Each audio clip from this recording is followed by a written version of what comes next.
ஏங்க என்னங்க சஃபாரி எல்லாம் டிம்போ ரோடு வந்து பார்த்துருக்கீங்களா? இது துரத்துதுரி எல்லாத்தையும். துரத்துதா? ஆமா, போட மாட்டேங்குது. இங்க நிக்குதுரி பின்னாடி. எங்கடா? அங்க. அப்படியா? இது ரிவர்ஸ் எடுக்கிறாங்களோ?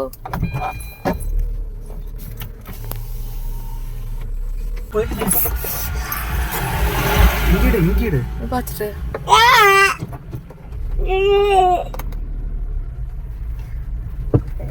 ஓடிடுச்சு உள்ள போகுது. இது வெறும் ட்ரெய்லர் தாங்க. இது தப்பிச்சாச்சுன்னு நினைச்சா அடுத்து வேற லெவலில் ஒரு மண்டை இருக்கு. அதை பாருங்க. மொத்த யானையாம்மா. யானையே லாரியே பிடிச்சி தள்ளிட்டு இருக்குதாம்மா. அம்பரவன் மேலே ஏறுறான். எவ்வளோ எக்ஸ்பீரியன்ஸ் டிரைவராக இருந்தாலும் சரி, அந்த யானையை பார்த்து எல்லாம் ரிவர்ஸ் எடுக்க ஆரம்பிச்சிட்டாங்க. இருக்குது, நீங்கள் பாட்டு போயிட்டே ஒன்றும் பண்ணாதுங்கிறாரு.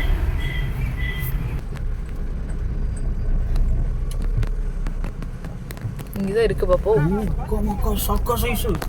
அம்மாடா, இது என்ன இவ்ளோ பெருசா இருக்கு பாரு.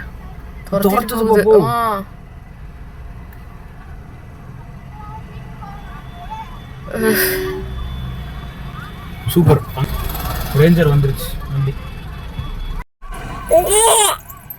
எலிஃபென்ட் புட்டுக்குட்டி காணோம். தான் ஓடுதாங்கதான்.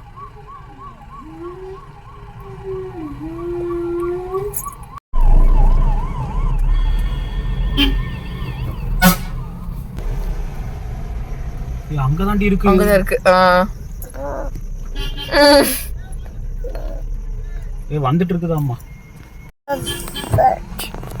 எலிஃபென்ட் வாக்கிங் வருதாட பாவிங்களா.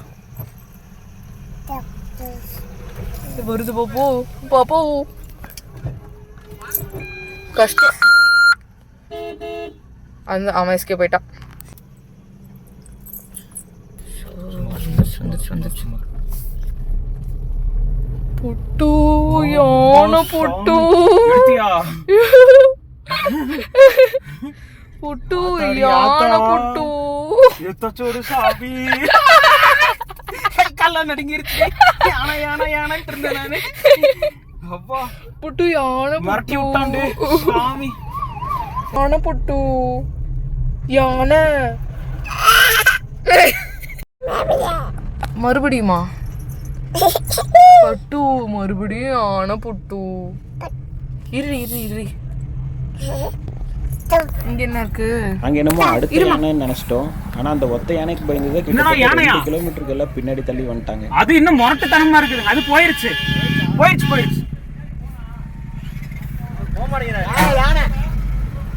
இவங்களெல்லாம் பார்த்து நாங்கள் ஜர்க்காயி இன்னைக்கு ஊடு போய் சேர்ந்த மாதிரி தான் அப்படின்னு நினச்சிட்டோம். இங்கே இருக்கிறவங்க எல்லாருமே அந்த யானையை பார்த்து ரிட்டர்ன் வந்தவங்க தான்.